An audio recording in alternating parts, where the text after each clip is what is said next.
तो चलिए शुरू करते हैं। मैं मारूंगा मनोज तिवारी को, मैं मारूंगा। किसको? मनोज तिवारी को चप्पल से मारूंगा। तो इस बार आप किसके साथ में हैं यादव जी?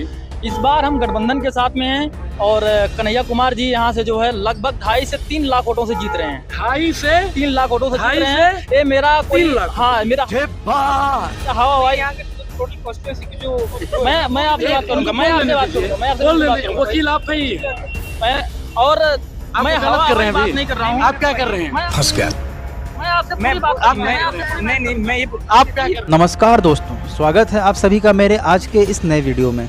दोस्तों, अभी कुछ ही दिनों बाद बिहार में इलेक्शन होने वाले हैं और इलेक्शन में क्या आएगा और कौन सा परिणाम होगा, जनता किसे चाह रही है और इस बार क्या बदलाव होगा या नहीं होगा, इसी बात को जानने के लिए अनुराग ओझा जनता के बीच पहुंच चुके हैं माइक लेकर। दोस्तों, इस बार बिहार में बदलाव होगा या नहीं होगा, ये तो निर्भर जनता पर करता है कि आखिर जनता फिर से महंगाई वाली सरकार को वोट देना चाहती है या फिर राज्य में इस बार बदलाव करना चाहती है। दोस्तों, अनुराग ओझा ने जनता से बहुत सारे सवाल पूछे हैं और इन सवालों में उन्होंने साफ साफ कहा है कि आखिर वो किसको वोट देंगे। तो दोस्तों, जनता ने भी खुलकर इस बार कांग्रेस का सपोर्ट किया है और साथ ही साथ आरजेडी को भी सपोर्ट किया है और ऐसा कहा है कि बीजेपी की सरकार देश को गहरे गड्ढे में डाल रही है, क्योंकि जो अंधभक्त उनको सपोर्ट कर रहे हैं उन्हें देश की कोई परवाह नहीं है। देश में क्या हो रहा है, देश की बेरोजगारी से कोई उन्हें मतलब नहीं है, उन्हें बस अंधभक्ति से मतलब है।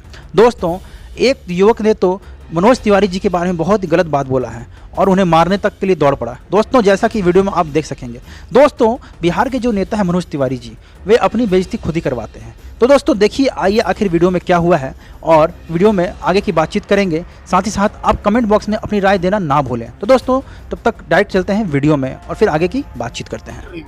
मैं यूपीएससी की तैयारी कर रहा हूँ। यूपीएससी की अरे वकील साहब है, इनको बोलने दीजिए पहले। अच्छा, एक चीज बताइए, एक चीज आप बताइए कि जब बहस होती है तो वकील को दखलंदाजी दिया जाता है? वकील को पूरा मौका मिलना चाहिए पहले बोलने के लिए।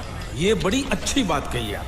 मैं हवा हवाई कोई बात नहीं कर रहा हूँ, मैं जमीनी सर्वे की बात कर रहा हूँ। मैं युवाओं में घूमता हूँ, यहाँ तक कि दिल्ली यूनिवर्सिटी से लेकर यहाँ तक वजीराबाद, जो भी गांधी बिहार में आता जाता हूँ ट्रैफिक में, और देखता हूँ मैं कि यहाँ पर हर जगह कन्हैया कुमार की हवा है, क्योंकि ये 2 बार से सांसद रहे हैं और इनका जमीन पे कोई विकास नहीं है। और ये जो है मनोज तिवारी जी की बात मैं कर रहा हूँ, ये 2 बार से सांसद है, इनका कहीं जमीन पे कहीं दिखावा नहीं है और कहीं ये दिखते भी नहीं है। मैं तो यहाँ भी बहुत दिनों से रह रहा हूँ,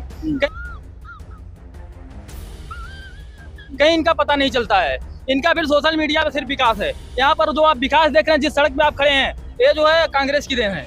यहाँ पर एक गिट्टी भी ये नहीं रखे हैं। अगर ये लोग बोल रहे हैं तो इन लोगों के अंदर जो है सिर्फ भाजपा मय हो गए हैं। ये लोग मतलब अंधभक्त की तरह हैं। जी, देश से कोई मतलब नहीं है, देश के कॉन्स्टिट्यूशन से कोई मतलब नहीं इन लोगों को है, शिक्षा से कोई मतलब नहीं, बेरोजगारी से कोई मतलब नहीं इन लोगों को है, देश का भविष्य कहाँ जा रहा है इससे कोई मतलब इन लोगों को नहीं है। सिर्फ इन लोगों को हिंदुत्व से मतलब है। मुझसे बड़ा कोई हिंदू भी नहीं है, मैं बता रहा हूँ। क्या बात है सर, क्या बात है सर, क्या बात, ये बात है। लेकिन इन लोगों को आप तो महाराज भगवान कृष्ण के वंशज हैं, अब आपका हम सर्टिफिकेट थोड़ी मांगेंगे। वही कह रहा हूँ। और इन लोगों को देश से और देश के भविष्य से कोई मतलब नहीं है। चाइना डेली आंख दिखा रहा है। ये लोग क्या कर रहे हैं, क्या इन लोगों को पता है? कुछ नहीं पता है। यही थी गठबंधन की सरकार थी, मुलायम सिंह यादव दौड़ाकर 3 किलोमीटर मारे थे। क्या ये लोग बात करेंगे? वैसा रक्षा मंत्री चाहिए, वैसी सरकार चाहिए। चीन आगे दिखा रहा है। 2017 से लेकर के 17 में बदला, 19 में बदला, 22 में बदला, 2023 के 24 में भी नाम बदल चुका है। वो 30 जगहों का नाम बदला अरुणाचल प्रदेश का। क्या कहेंगे भैया, सब कुछ तो ये बिल्कुल सही तो बोल रहे हैं, सही बोल रहे हैं। 95 जैसे ज्यादा प्लेसेस के नाम बदल चुका है। अरुणाचल प्रदेश और लद्दाख में चीन ने अभी 2 हफ्ते पहले रिपोर्ट आई, तब उसने बदले हैं। हाँ, तो इसमें ये सही बोल रहे हैं। सब सही है। शिक्षा की बात करते नहीं है। देखिए, ये सबकी अलग अलग वो है ना, आप कौन सा टॉपिक उठाते हैं। शिक्षा की भी मैं देखो, मैं एक चीज बता दूं, मैं किसान की बात करता हूँ, संविधान की बात करता हूँ, महिला की बात करता हूँ, युवाओं के रोजगार की बात करता हूँ, दलित पिछड़ा आदिवासी की बात करता हूँ, सवर्ण समाज की बात करता हूँ, अल्पसंख्यक समाज की बात करता हूँ, मैं सर्वधर्म की बात करता हूँ। बिल्कुल, आप जैसे हैं तो आपको तो लिबरल होने चाहिए, सबकी करनी चाहिए। मैं खुद ये बड़ी अच्छी बात कही आप। किसान का बेटा हूँ। मंत्री तो राहुल गांधी की बात करती है ना, शिक्षा मंत्री जो हमारी शिक्षा मंत्री हैं, वो तो राहुल गांधी की बात करती हैं कि अमेठी में कौन चुनाव लड़ेगा। स्मृति ईरानी, हाँ जो भी है, स्मृति ईरानी महिला बाल विकास मंत्री। हाँ, जो शिक्षा मंत्री थी वो यही कहती हैं कि अमेठी में चुनाव कौन लड़ेगा, राहुल गांधी कब आएंगे, राहुल गांधी कहाँ जा रहे हैं। राहुल गांधी जी का तय हो गया रायबरेली से। 1 मिनट, आप लोग कह रहे हैं संविधान की रक्षा, संविधान अभी आज बीजेपी की सरकार आया 10 सालों से, इतने साल कांग्रेस की सरकार रही। सबसे पहले संविधान की जबरदस्ती करेंगे आप? नहीं, अरे ठीक है।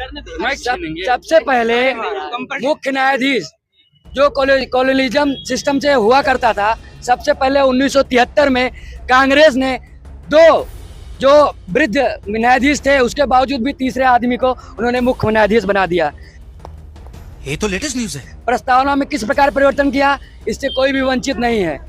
उसके बाद उन्होंने जिस प्रकार से कोरम की जो थी सिस्टम, कोरम का सिस्टम कि कम से कम 40 सांसद रहने चाहिए, उसके बाद ही संसद चलेगी, उसको भी खत्म कर दिया। चुनावी विवाद जो न्यायिक पुनरावलोकन के अंतर्गत आता था, उसको भी उन्होंने उससे बाहर कर दिया। संविधान का जितना उल्लंघन कांग्रेस ने किया है, अभी कल्पना नहीं कर सकता कोई और पार्टी। क्या कहेंगे भैया? देखिए, इन्होंने जो कहा कि इंदिरा गांधी जी ने जो किया कि मतलब संसद में 40 से कम लोग जाएंगे, 40 लोग जाएंगे तभी संसद चलेगी। ये लोग संसद में जाते नहीं थे, उनकी लोगों की विचारधारा नहीं पसंद थी, देश को आगे बढ़ाने और तरक्की करने की बात करते थे, संसद में नहीं जाते थे।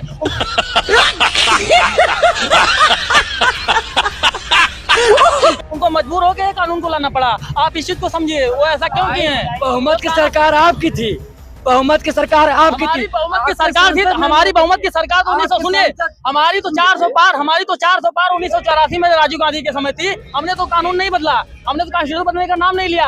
आप तो चिल्ला रहे हैं 402 हम देश संविधान बदल देंगे, बताइए। 500 वर्ष से राम मंदिर भाई आगे आइए आप, वर्ष से रुक जाइए, आगे आइए आप। 400 पार वाले आइए, 400 प्लस जाएगा। इधर आइए, बिल्कुल आइए आप। बात कर लो कैसे 400 पार आएगा? बता दीजिए। 400 कश्मीर की जनता को ये लोग गुमराह करके 70 सालों तक जम्मू कश्मीर की जनता के गुमराह करके ये लोग पाकिस्तान से विवाद करते रहे। इन लोगों की जबरदस्ती आप देखिए कि हाथ पकड़ लेते हैं, हाथ पकड़ना ही इन्हें हाथ पकड़ोगे, हाथ पकड़ोगे, हाथ पकड़ोगे। नेहरू पे विवाद होगी, सुनिए पटेल पे विवाद करोगे, राजनीतिक पकड़ोगे। मैं बोलूंगा जम्मू कश्मीर की क्या आप बात करते हैं? वही कांग्रेस सरकार 500 रियासतों को तो मिलाई है, 500 रियासत मिला के भारत को बनाई है। आप कांग्रेस ने बनाई है, कहाँ थी आपकी बीजेपी? बीजेपी बीजेपी सर एओ होम ने किया था उसके स्थापना। भाई 75 साल हो चुके नेहरू को जाए हुए को।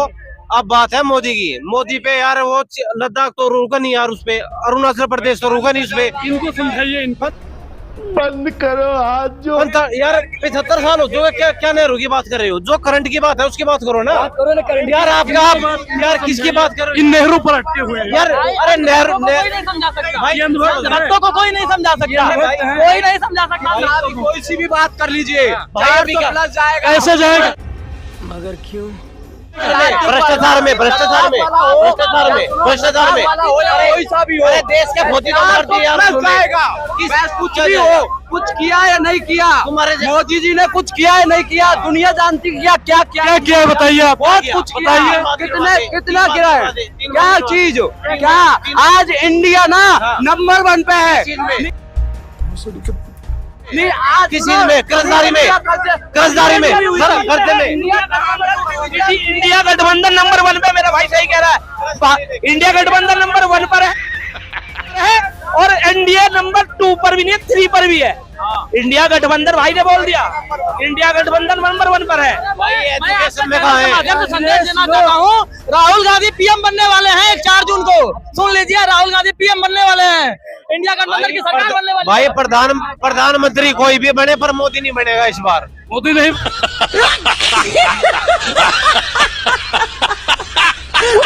बनेगा, इस बार मोदी नहीं बनेगा, इस बार मोदी नहीं बनेगा। इस बार आप बोलते बहुत बढ़िया हैं, तो थोड़ा आप वक्ता बढ़िया हैं, श्रोता भी बनिए आप बताइए 400 पार कैसे आएगा? 400 पार इसलिए आएगा, इसलिए मोदी के हर काम, भले 2 काम किए हों, कौन सा? काम इतने साफ किए हैं जो हद से ज्यादा साफ। कौन सा है? आज चोरी का काम साफ क्या किया चोरी की?